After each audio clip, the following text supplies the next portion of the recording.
নমস্কাৰ বন্ধু বান্ধৱীসকল। আজি ভিডিঅ'টো আৰম্ভ কৰাৰ আগতে আপোনালোক সকলোকে মই ক্ষমা বিচাৰিছোঁ। এইকেইদিন মই ভিডিঅ' আপলোড কৰিব পৰা নাছিলোঁ, কাৰণ মই ভিডিঅ'টো বহুতেই বনাই থৈছিলোঁ, কিন্তু মই ভইচ অভাৰ কৰিব পৰা নাছিলোঁ। মোৰ ঘৰৰ সন্মুখতে অখণ্ড ভাগৱত পাঠ আৰম্ভ হৈছিলে 7 দিনীয়া কাৰ্যসূচীৰে। তাৰ কাৰণে আজিৰ পৰা প্ৰতিদিনে মই ভিডিঅ' আপলোড কৰিম আৰু আপোনালোকে মোক আগৰ দৰে মৰম চেনেহবোৰ দিব বুলি আশা ৰাখিলোঁ।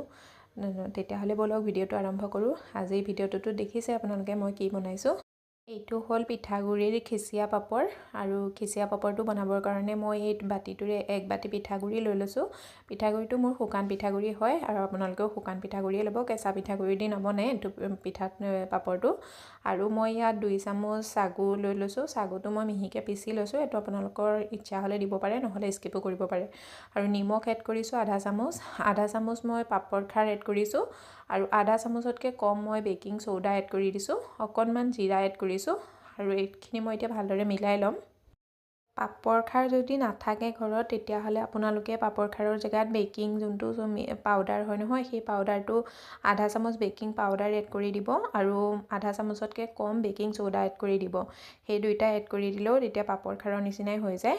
আৰু এয়া চাওক, মই এইখিনি ভালদৰে মিলাই পেলাই অকণকৈ পানী এড কৰিছোঁ। পানী এড কৰি পেলাই মই এইটো একদম টাইট, পূৰা টাইটকৈ এটা আটা সানি লৈছোঁ। যেনেকৈ আমি পুৰিৰ কাৰণে সানো নহয়, তেনেকৈ এইটো একদম পূৰা টাইটকৈ মাৰি ল'ব লাগিব। আৰু যদি আটাটো আমাৰ ঢিলা হয় নহয়, অকণমান যদি কোমল হৈ যায়, তেতিয়াহ'লে পানীত দিয়াৰ লগতে এইটো ষ্টিম নহ'ব, কাৰণ আজি আমি এই পাপৰটো বনাবৰ কাৰণে ষ্টিম কৰিব লাগিব।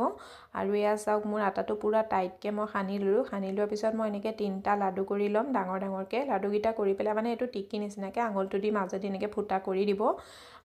আৰু যদি পিঠাগুড়িখিনি সানোতে পানী অকণমান পৰিমাণটো বেছি হৈ যায়, তেতিয়াহ'লে পিঠাগুড়ি অকণমান আৰু এড কৰি ল'ব। কিন্তু এইটো একদম পূৰা টাইটকৈ সানিব, যিমান পাৰে টাইট, সিমান টাইট হ'লে এই পাপৰটো বেছি ভাল হয়। আৰু এই খিচিয়া পাপৰটো খাবলৈ বিৰাটেই টেষ্টি হয়। এবাৰ এই পাপৰটো এনেদৰে বনাই চাবচোন, বহুতেই বেছি ভাল লাগে। আপোনাৰ নৰ্মেল যোনটো পাপৰ হয় নহয়, সেই পাপৰটোতকৈ বহুত গুণে বেছি ভাল হয়। আৰু এইটো বহুত একেবাৰে কম সময়তে বনাব পাৰি, বেছি ৰ'দত দিবও নালাগে। আৰু এয়া চাওক, মই তেনেকৈ 3টা লাডু বনাই ল'লোঁ, টিকিকেইটা বনাই ল'লোঁ। আৰু টিকিকেইটা এতিয়া আমি ষ্টিম কৰিব লাগিব। ষ্টিম কৰিবৰ কাৰণে মই এটা ডাঙৰ অকণ ভাৰী চাইজৰ বাচন লৈ লৈছোঁ। তলটো অকণমান ৱেট থকা হ'ব লাগে। আৰু সেই বাচনটোত মই পানী এড কৰি দিছোঁ। পানীখিনিত যেতিয়া অকণকৈ বাবলছ আহিবলৈ লাগি গৈছে, তেতিয়া মই টিকিকেইটা এড কৰি দিছোঁ। আৰু এইকেইটা মই এতিয়া ঢাকি পেলাই 10ৰ পৰা 12 মিনিটৰ কাৰণে এইটো সিজিবলৈ দিম। আৰু এয়া চাওক, মই টিকিকেইটা ষ্টিম কৰা 10 মিনিট হৈ গ'ল। 10 মিনিটত এইখিনি সিজিছে, আৰু লগভগ সিজাৰ কাৰণে ওপৰলৈ উঠি আহিছে। এইটো যেতিয়া সিজে নিজে পানীখিনিত উপঙি যায়, মই এইটো এটা বাহিৰলৈ উলিয়াই পেলাই চাইছোঁ। চাই পেলাই মই চাই ল'ম ভালদৰে, যদি এইটো সিজি গৈছে। আপুনি এনেকৈ হেতাখনে এইটো দিওঁতে যদি ভিতৰৰ পৰা একদম পূৰা টাইট লাগে, তেতিয়া জানিব যে এইটো সিজি গ'ল। মোৰটো অকণমান ভিতৰত কোমল আছিলে, মই আৰু 2 মিনিটমানৰ কাৰণে এইটো সিজাই ল'ম। মোৰ এই টিকিকেইটা সিজিবৰ কাৰণে 12 মিনিট সময় লাগিছিলে। মই 10 মিনিটত এবাৰ চেক কৰিছিলোঁ, পিছত 2 মিনিট আৰু সিজাই পেলাই মই আকৌ এবাৰ চেক কৰিছোঁ। এইবাৰত হৈ গৈছে। চাওক, মই দেখাই দিছোঁ, একদম পূৰা ভিতৰৰ পৰা টান হৈ গৈছে। টান হৈ গ'লে জানিব যে এই টিকিটো হৈ গৈছে। আৰু এতিয়া মই এইকেইটাক উলিয়াই ল'ম। উলিয়াই পেলাই অকণমান ঠাণ্ডা হ'বলৈ দিম। এইটো বহুত বেছি ঠাণ্ডা কৰিব নালাগে, গৰমেই বনাব লাগে পাপৰটো। আৰু টিকিকেইটা বাহিৰলৈ উলিয়াই মই এনেকৈ হেতাখনে টুকুৰাকৈ ভাঙি দিম, যাতে এইটো অকণমান ঠাণ্ডা হৈ যায়। আৰু অকণমান ঠাণ্ডা আমি হাতে যাতে চুব পৰা হওঁ, সিমান দেৰিলৈকে ঠাণ্ডা কৰিব লাগে, বহুত বেছি ঠাণ্ডা কৰিব নালাগে। এতিয়া মই এনেকৈ হেতাখন দি একদম গোটেইখিনি সৰুকৈ ভাঙি লৈছোঁ। সৰুকৈ ভাঙি লোৱাৰ পিছত পিচেছকেইটাত মই এইটো যোনটো আমি পাও ভাজি বনাবৰ কাৰণে ইউজ কৰোঁ নহয়, পটেটো মিক্সাৰ, সেইটো লৈ লৈছোঁ। আপোনালোকে ইয়াৰ জেগাত বাতি এটাও ল'ব পাৰে বা গিলাচ এটাও ল'ব পাৰে। এইটো একদম সৰুকৈ পূৰা একদম মিহি কৰি দিব। আৰু যেতিয়া আমি মিশ্ৰণখিনি হাতে চুব পৰা হৈ যাওঁ, তেতিয়া একদম হাতে পূৰা এইটো মঠি ল'ব। 5ৰ পৰা 6 মিনিটমানৰ কাৰণে এইটো মঠি থাকিব।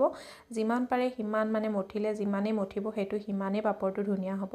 আৰু বেলিবলৈ আপোনাৰ সুবিধা হ'ব। যদি আপোনাৰ বেছি অসুবিধা লাগে নহয়, তেতিয়াহ'লে আপুনি বেলনা মাৰি এডাল দি এইটো অকণমান বেলিও ল'ব, তেতিয়া আপোনাৰ ধুনীয়া হৈ যাব বহুত। আৰু এয়া চাওক, আনফালে মোৰ আটাখিনি মাৰি হৈ যোৱাৰ পিছত মই লাড়ু কেইটামান কৰি ল'লোঁ সৰুকৈ। লাড়ুটো আপোনালোকৰ নিজৰ ইচ্ছা অনুসৰি কৰিব পাৰে, কিমান ডাঙৰ কিমান সৰু। আনফালে এটা বাতিত মই সৰিয়হৰ তেল লৈ লৈছোঁ। এইটোত বেলেগ তেল ইউজ নকৰিব, সৰিয়হৰ তেলেই কৰিব, নহ'লে কি ভাল নালাগে বেলেগ তেল দি পেলাই। এতিয়া লাড়ুকেইটা একদম লাহে কোমল হাতে বেলি ল'ব। একেবাৰে সহজতে বেলিব পাৰে। আৰু এইটো আপুনি বহুত বেছি ৰ'দত দিবও নালাগে, ফেনৰ তলতো শুকুৱাই দিব পাৰে, কিন্তু অকণমান ৰ'দত দিলে বেছি ভাল হয় আৰু এয়া চাওক মই এইটো একদম পূৰা পাতলকৈ বেলি লৈছোঁ আৰু যিমান পাৰে সিমান পাতলকৈ বেলিব। পাপৰটো যদি গোল গোল কৰিব বিচাৰে তেতিয়াহ'লে এনেকৈ বেলিব, বেলি লৈ পেলাই এটা ঢাকন লৈ পেলাই এনেকৈ কাটি ল'ব বা ঢাকনৰ জেগাত কাটাৰ লৈ ল'ব, তেতিয়া আপোনাৰ পাপৰটো একদম ধুনীয়াকৈ গোল হৈ যাব। এয়া চাওক মই মানে খিচিয়া পাপৰটো গোল ভাল নাপাওঁ, সেইকাৰণে মই একদম নৰ্মেলতে বেলিছোঁ। চেম প্ৰচেছতে মই গোটেই পাপৰখিনি বেলি ল'লোঁ আৰু এইখিনি মই এতিয়া 2 ঘণ্টামানৰ কাৰণে ফেনৰ তলত শুকুৱাই ল'ম। 2 ঘণ্টা আপোনালোকে ফেনৰ তলত জেগাত যদি ৰ'দ ওলাই ৰ'দতো শুকুৱাব পাৰে, মোৰ ইয়াত বান্দৰ বহুত কাৰণে মই ৰ'দত শুকুৱাব নোৱাৰোঁ। আৰু এয়া চাওক 2 ঘণ্টাৰ পিছত মোৰ পাপৰখিনি এনেকুৱা হৈ গ'ল, মানে শুকাই গ'ল আৰু বহুত বেছি ভালকৈ শুকুৱাও নাই, অলপ কেঁচাই আছে। আনফালে মই তেল গৰম কৰি লৈছোঁ, তেলটো একদম পূৰা গৰম হৈ যোৱাৰ পিছত হাই ফ্লেমতে এতিয়া মই পাপৰটো তলি ল'ম। এইটো চাওক ৰ'দত নিদিয়াকৈ মোৰ পাপৰটো কিমান ধুনীয়া ফুলিছে ফেনৰ তলতে, আৰু ৰ'দত দিলে যে আৰু বেছি ফুলিব। এইটো ফ্ৰাই কৰিবলৈ একেবাৰে সহজ, আপোনালোকে জানেই যেনেকৈ পাপৰ ফ্ৰাই কৰে তেনেকৈ ফ্ৰাই কৰি ল'ব। তেলখিনি পূৰা গৰম হোৱাৰ পিছত পাপৰটো এনেকৈ দি দিব, দি দিয়াৰ পিছত এনেকৈ পেলাই হেতাখন দি অকণমান দবাই দিব আৰু, কাৰণ খিচিয়া পাপৰটো অকণমান ডাঠ থাকে, সেইটো কাৰণে অকণমান মানে ফ্ৰাই হ'বলৈ সময় লাগে। আৰু মোৰ পাপৰটো কেঁচাও আছে অলপ, মানে আৰু 1 ঘণ্টামান যদি ফেনৰ তলত থাকে তেতিয়া ভাল হৈ যাব।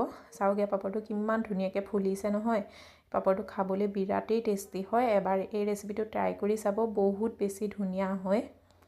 এবাৰ বনালে আপোনাৰ বাৰে বাৰে বনাবলৈ মন যাব। আৰু বাহিৰৰ পাপৰবিলাক আপুনি কিনিও নানে, তেতিয়া ঘৰতে 1 বাতি বা পিঠাগুড়ি দি আপুনি ইমান সোপা পাপৰ বনাব পাৰিব, যেতিয়া ঘৰতেই বনাব। এবাৰ ট্ৰাই কৰি চাব। আৰু মোৰ যদি এই ভিডিঅ'টো ভাল লাগিছে লাইক কৰি দিব, শ্বেয়াৰ কৰি দিব, চেনেলটো ছাবস্ক্ৰাইব কৰি ল'ব আৰু লগতে বেল আইকনটো প্ৰেছ কৰি দিব এনেকুৱা ভিডিঅ'বোৰ আগলৈও পাই থাকিবৰ কাৰণে।